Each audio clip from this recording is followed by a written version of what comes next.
Post your city and local time in the comments. Let's see just how far this story travels. Quentin doesn't think much of it at first. A fence isn't a hurricane, right? Except this one appears overnight, nailed into the only vehicle access point to his 60-acre ranch, with the sort of precision you'd expect from a military drill. Standing there barefoot, coffee cooling in his hand, he watches strangers dig post holes in what is technically his land, and the smell of fresh-cut pine doesn't smell like progress. It smells like war. Behind it all is Olivia Strad, HOA president and part-time real estate predator in designer heels. She isn't waving from the sidewalk, she's circling him like a hawk, deciding whether the rabbit is worth the effort. Their first encounter weeks earlier had been a red flag parade. She rolled up in a gleaming sedan, scanned his property like it was a chessboard, and declared she expected his enterprise to conform. Historians still argue whether Napoleon's first battle plan was that blunt. Soon the letters started, thick envelopes stamped certified, so you had to sign for your own doom. Alleged atmospheric violations from fertilizer disruptive livestock, feeding schedules, and a barn that failed the neighborhood's aesthetic harmony.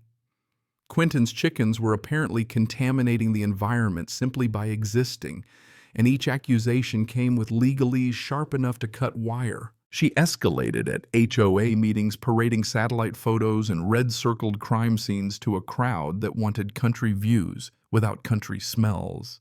The hypocrisy made him want to laugh, wanting cows in the background but not in the air. He tried fax zoning, compliance, county permits, the works. Olivia smirked like she already had the final move in her pocket. That move arrived one Tuesday morning, the fence. It was no cute white picket.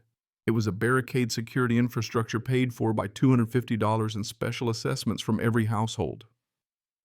And buried in some 1985 easement agreement, one his realtor never mentioned, the HOA had partial rights over a narrow strip leading to the county road. She claimed this gave her the right to choke off his business entirely. Quentin left that conversation rattled. Livestock don't wait for permits to get fed, and chickens won't file access requests before laying eggs. But as evening fell and he sat among his tools, he realized property law might be like machinery. Even the meanest piece of equipment could be rewired to work in your favor. An idea, half legal strategy, half mechanical mischief, was starting to take shape. Quentin's college roommate, Reed Callahan, is now a property law specialist with a taste for chess-like legal battles. When Quentin calls, Reed listens, asks for the paperwork, and calls back before lunch with the sort of grin you can hear through the phone. The easement, he explains, isn't a blank check. If the HOA turns that strip into a revenue-generating asset, say by charging special assessments for security improvements, then the underlying property owner can charge usage fees for that commercial exploitation. $7 per vehicle, Reed suggests. Emergency vehicles free, obviously, but Olivia's loyalists. Every trip home would cost them. Historians still argue whether the ancient Romans were the first to perfect the toll road. Quentin is happy to bring the tradition back in style. He spends the next 3 weeks turning his workshop into an improvised engineering lab. His ranch has always run on salvaged ingenuity, so when the plan calls for hydraulics, he rips the motors from an old hay baler. For power, he mounts photovoltaic panels scavenged from a farm auction, angled just so to catch the morning sun. An Arduino microcontroller, his first dive into programming, becomes the brain of the operation, and he learns quickly that code can be every bit as stubborn as a rusted tractor bolt. Infrared sensors trip at 75 feet, giving drivers fair warning. An LED board flashes $7 exact change in bright red letters that can be read in daylight or under a moonless sky. The barrier arm is heavy steel plate welded to withstand whatever impatience Olivia's crowd might throw at it. Cameras, plural, record every crossing from multiple angles, ready for any courtroom cameo.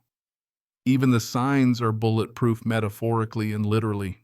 He installs it under cover of pre-dawn, calibrating the arm so smooth it could pass for a high-end parking garage. By sunrise, the fence Olivia meant to strangle his ranch is now a gleaming automated cash register. At 8:45 a.m., Olivia herself becomes customer number one. She rolls up from her morning Pilates session, slows blinks at the LED board, and you can almost see the three stages: confusion, comprehension, fury. This violates numerous regulations, she snaps. Quentin, in clean work clothes and holding a folder of precedent cases, replies, $7 exact change preferred. She slaps the bills into the slot so hard the barrier rattles, then speeds through. Within the week, he's collected $430. The cops come called by irate HOA members and leave after reviewing the documents, noting everything is legal. Delivery companies tack the fee onto their invoices, passing the pain right back to the residents who funded the blockade. It's poetic justice in quarters nickels and the occasional crumpled bill. But then comes the first anonymous text. She's done this before, 6 times. The text is followed by a knock at dusk. Mrs. Patterson, 73, retired teacher and neighborhood historian with the memory of an archivist. In her hands, a manila envelope. In her eyes, the look of someone who's been carrying a secret too long. She tells Quentin that Olivia tried to buy her home last month for $60,000 under market, citing his livestock smell as a time bomb for property values. She'd refused on principle, but now she sees the pattern. With Reed's legal database humming, they trace 3 years of transactions, 6 rural properties each. Once a working farm or ranch, each buried in bogus HOA violations until the owners sold to anonymous LLCs, shell companies, leading right back to Olivia's real estate business. Within months, each parcel was flipped to suburban buyers for 30 to 40% more. Historians still argue whether Machiavelli ever considered manure complaints as a power tool, but Olivia has certainly perfected it. The clincher comes from a Freedom of Information request emails between Olivia and city planners pushing zoning changes to choke out livestock operations while exempting decorative horse properties owned by deep-pocket hobbyists.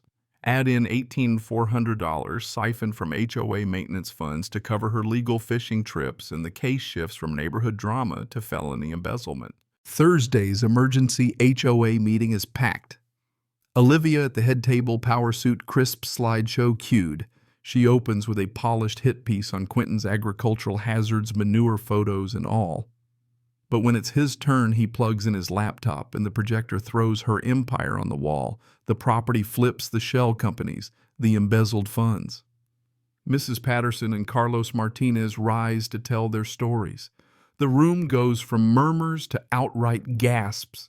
Reed, recording from the back, calls for a vote of no confidence. 31 hands shoot up. Olivia's mask cracks. She storms out with a threat hanging in the air. But the next 2 weeks bring subpoenas, not revenge.